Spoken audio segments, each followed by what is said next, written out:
Just overall, in your couple years here, just when you think about this season, you have to be really proud of this entire group and the growth and the steps that were taken. Yeah, if you're going to look at this full scale of 2 years that I've been here, last year was tough at times.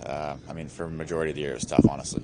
You hate losing. It's a hard year, and it was a big adjustment for me going from a winning season to a losing season last year. So it was, honestly, it was great. I had a blast this year.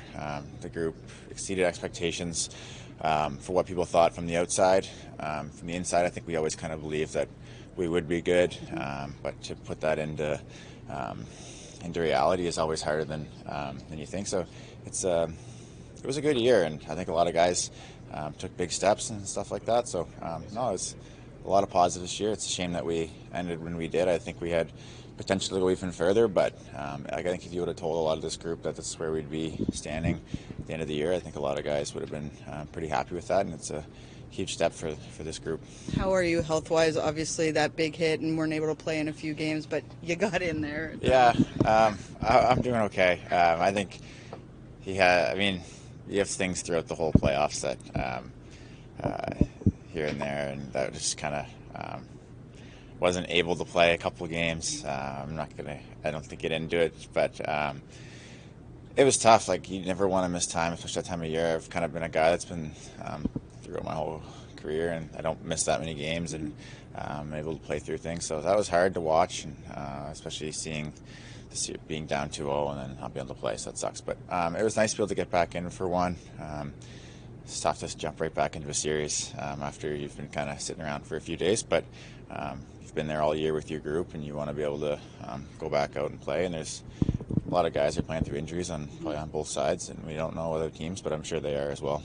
Ryan, obviously being in Colorado and now here, do you see the parallels for long-term sustained success with this group? Yeah, for sure. I said that last year. I think that you can take a lot of parallels to the core group of how I think the year before I got to Colorado, they finished well out of the playoffs, and then we kind of took that first step where we went right to the second round. We were the wild card team, I think, that year, and then we played Calgary and upset them in the first round in 5 games, and then ended up losing to San Jose in 7. And then they kind of just took it from there, and expectations grow. And then this team next year, they're gonna be expected to finish at least where they were last year, and it's fun you have to embrace that and you take it on. And Colorado got it done after I left, but it's a growing experience. I mean, we were favored, I think, 2 years that my last 2 years there, we were favored to win, and or at least top 2 to win, and it's hard. There's other good teams, but yeah, you can definitely see where the core group is. You see the D-core, you see the steps that Jack took this year, and Nico and Brader, and you've got other guys that are just taking steps that become better and better. So yeah, it's a bright future here. Ryan, you're obviously free agent. Any early thoughts on that? You never know. I loved my time here. It was great. This team's going to be good. So you never know what free agency is going to bring. But there's a business side of things, and I understand that. So we'll see. Ryan, you were able to lead the team in defensive point shares. You were tops in plus minus, and I know the postseason didn't exactly go as planned, but now that you have time to reflect on it, how would you say the season has gone for you from a personal standpoint and also a team standpoint? I think if you want to look at it that way, if you're going to look at statistical things, I think the playoffs is a whole different animal. The season, it's based over 82 games, so you're looking at points and things like that. There's probably games where I scored like 3 games out of 6 games, something like that, and my main role here is not to get points or to put offense.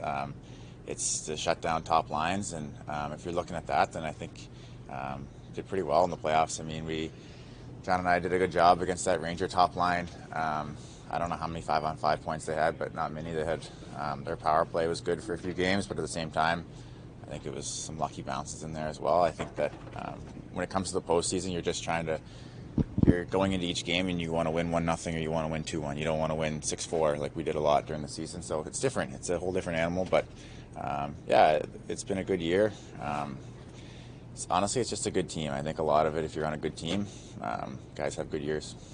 When do you start the school up again? My hockey school? It's in August this year. Third week of August, I think it is.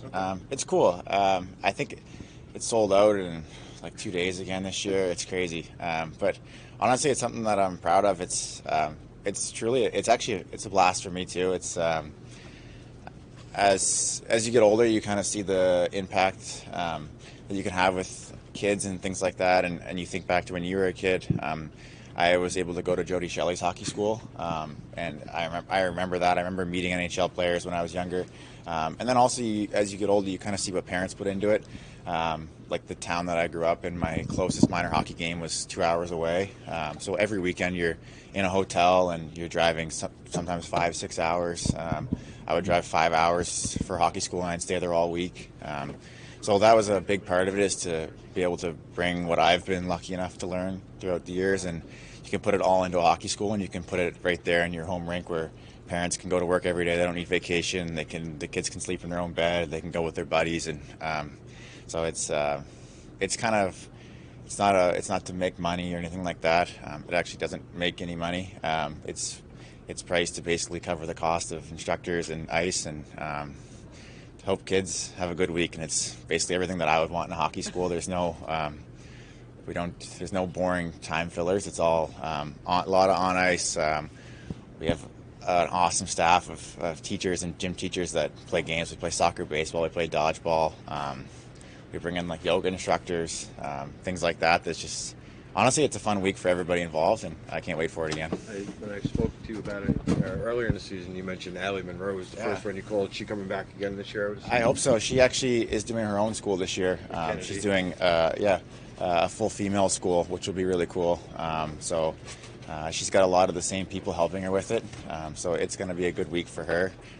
She's awesome. She really understands the impact she can have for young girls and kind of where girls hockey is at.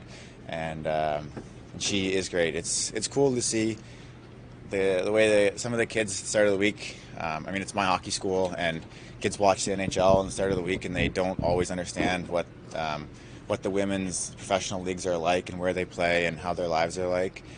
So at the start of the week, all the kids are so excited to meet me, but then we do a Q&A on Thursday of the week, and a lot of the questions are kind of geared towards her, and the kids by the end of the week are taking pictures with her and things like that. And it's really cool to see how it can open people's eyes and just it can grow the game.